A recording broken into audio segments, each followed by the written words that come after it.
What's going on, everybody? Welcome back to the channel. Appreciate you tuning in. Let's get right into it. So there's a lot of talk about mastering the mind, subconscious rewiring, manifestation, all this stuff, this jargon that can confuse people, especially at the beginning of their journey. So I've been quite fortunate to work in the wellness space for some time, study the mind from the inside out. Things like meditation, sound meditation, manifestation, hypnosis, hypnotherapy, so on and so forth. If you've been following me for some time, you know that. But the tough part about this journey is that once you start it, it can open up more questions than it answers. And so this is a video, especially for the young men out there, because when I talk about this stuff, I'm really talking to my old self. And I know that a lot of young men don't really talk about what they got going on, and I understand why. But in this video, we're going to talk about what it actually means to master your mind. What is that? Why is it important? How do you go about doing that?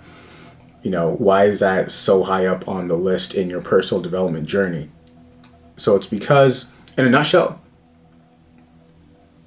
when you master the mind, you master everything. When you master the mind, you master life.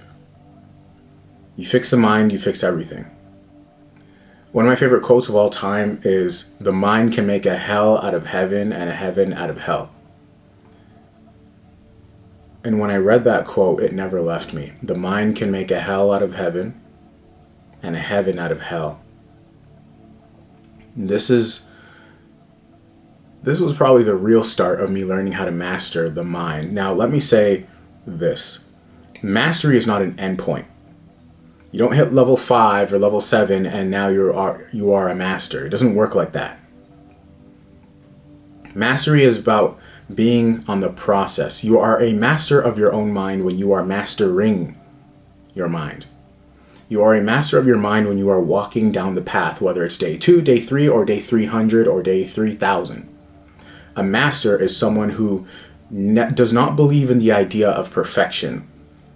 A master is someone who believes in the idea of progress. When you buy into the idea, the moment you buy into the idea and actually follow through and actually act in accordance with the fact that perfection doesn't exist, but progress does, you are a master. The master always carries a student-like approach to mastering anything. All right? So if that describes you and how you are actually acting, well, then you are a master of your own mind. So let's talk about what it means to be a master of your own mind, and in terms of how to go about that, right? So in my work especially as a high performance coach, I was doing hypnotherapy as well, but really the high performance coaching.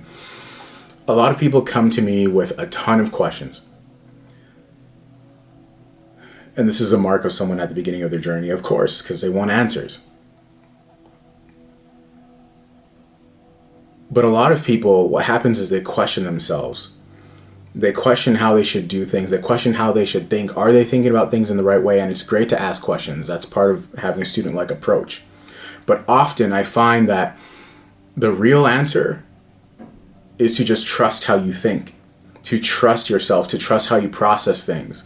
Now, of course, there is a level of unnecessary angst, unnecessary worry, self-induced anxiety, which is you trying to control the future, really. But a lot of this is about people just, because they take on more information about how the mind works, manifesting, whatever it is, focus, discipline, as they gain more information, they have more questions, and then what happens is they start to doubt all the things that naturally have made them successful or have naturally brought them to this point in life. And so a master of their mind, someone who's a real master of their mind, someone who really knows themselves, accepts who they are. They accept how they think, they accept how they show up naturally. They accept how they talk, they accept how they view the world. They're open-minded to change. They're always holding themselves accountable, but they are also accepting as to how they show up. They're accepting as to whether they are liked by people or not. They accept who they are in their most natural essence between each breath and each thought. Because in your most natural essence, you are perfectly suited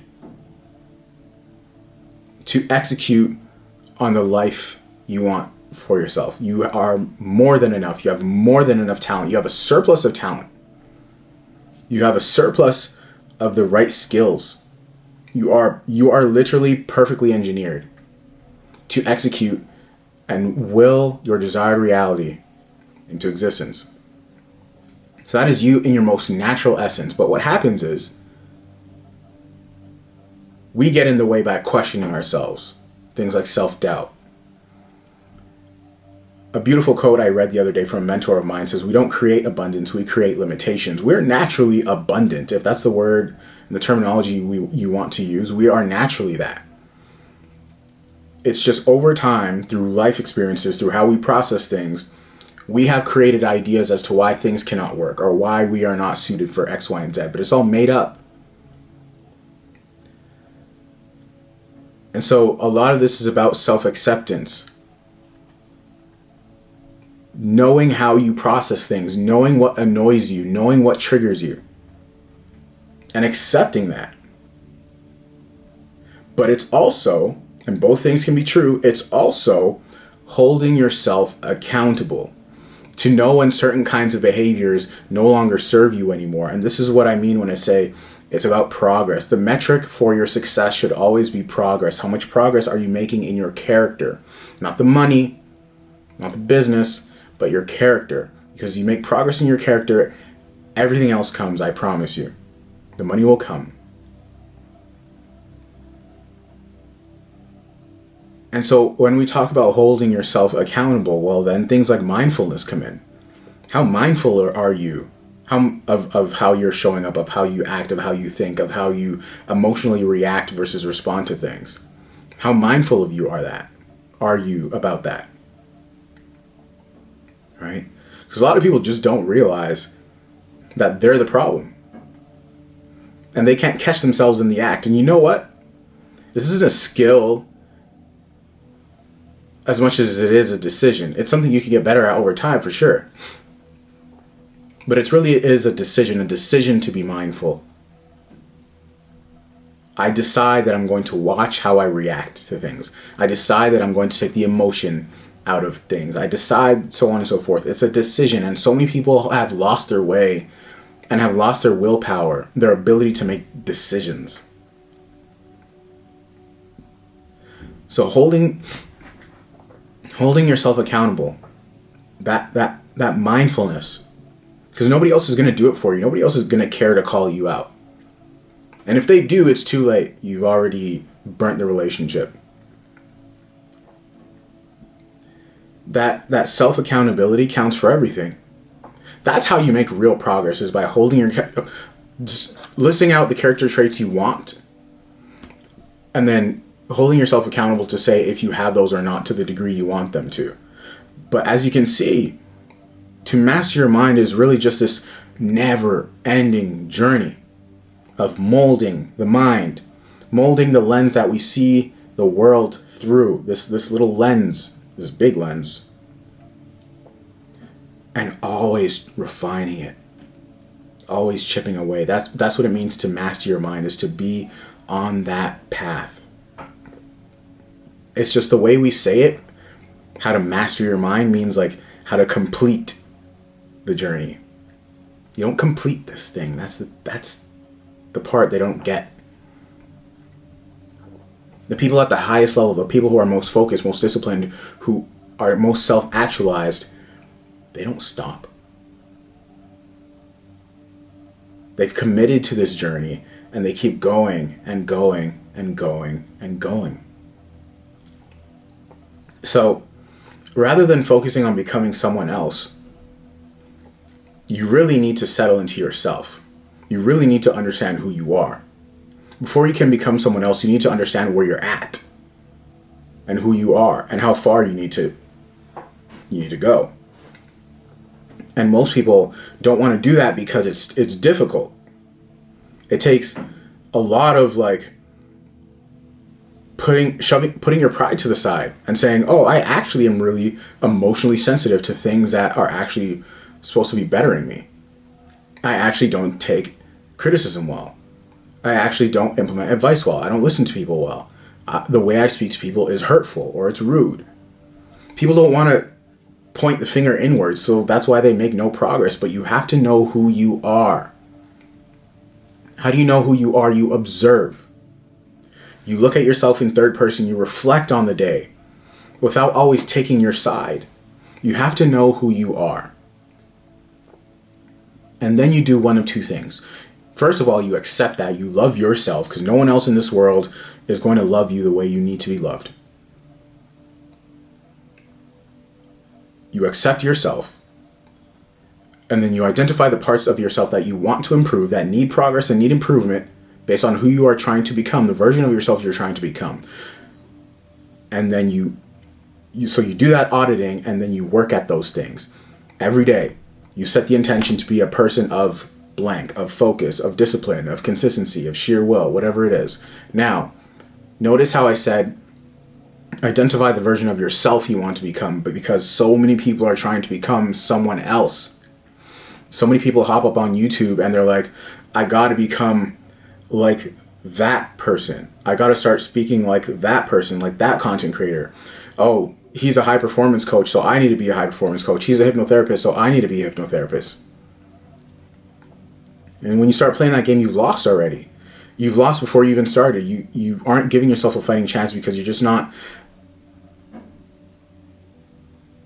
focusing on you. One of the best pieces of advice I've received on this journey, which I didn't understand before, but now I really do, is stop searching for answers and start remembering who you are. Because when you remember who you are, you have all the answers. Now, what does it mean to remember who you are? Well, so many people are so caught up trying to be something else, trying to be like this guy, trying to be like this guy. Because of social media, right? It's like we put scores to people based on likes and followers. So remembering who you are is, first of all, turn your phone off. And stop trying to be someone else or something else for like 48 hours. All the ways you behave in that 48 hours is who you are. Boom. There you go. And then, so that's your audit. Look at your behaviors, look at how you interacted with the people, places, and things in that 48 hours, and then adjust accordingly. Set intentions for how you want to evolve accordingly. That's it. That's it. You know, that's what it means to master your own mind, is to always be auditing, always be holding yourself accountable. You never embarrass yourself in public. You never talk down on yourself, ever, especially in public. But in private, you self-improve.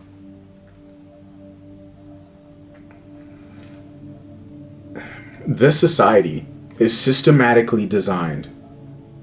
I need you to understand this. This society is systematically designed to get you to question yourself and to question your choices. Everything about our society is designed to get you to question yourself, question your ability, and question your choices. So when you start doubting yourself and questioning yourself, they've got you. Social media, it's a realm, it's a world of comparison. It's systematically designed to shoot down your self-esteem. When your self-esteem is shot, you start questioning yourself. And when you start questioning yourself, it becomes harder and harder and harder to stop, because it's just the easy thing to do. And so sometimes when I get clients asking me about how they should be perceiving things or thinking about things, sometimes I'm just like, listen, how do you think about it? How do you perceive it? Okay, cool. Now trust that. Because the best version of you is the one that just perceives it the way they perceive it. After a while, you can only take in so much information before you got to say, you know what, screw it. I got it. I'm good. I'm going to double down in the way I think about it. The best version of you still has an ego. It's just healthy. They still have pride. It's just healthy. They have a healthy relationship with their pride and ego. And, you know, people have lost that. People have lost that. But that's why mastering your mind is so important, because until you do, until you get on that path, you decide to committing to that path, they've got, like, this is your mind, and they've got you like this. They've got you like this. Right? And you think you're thinking independently, but you're not. You're only thinking as far as they let you. That's it.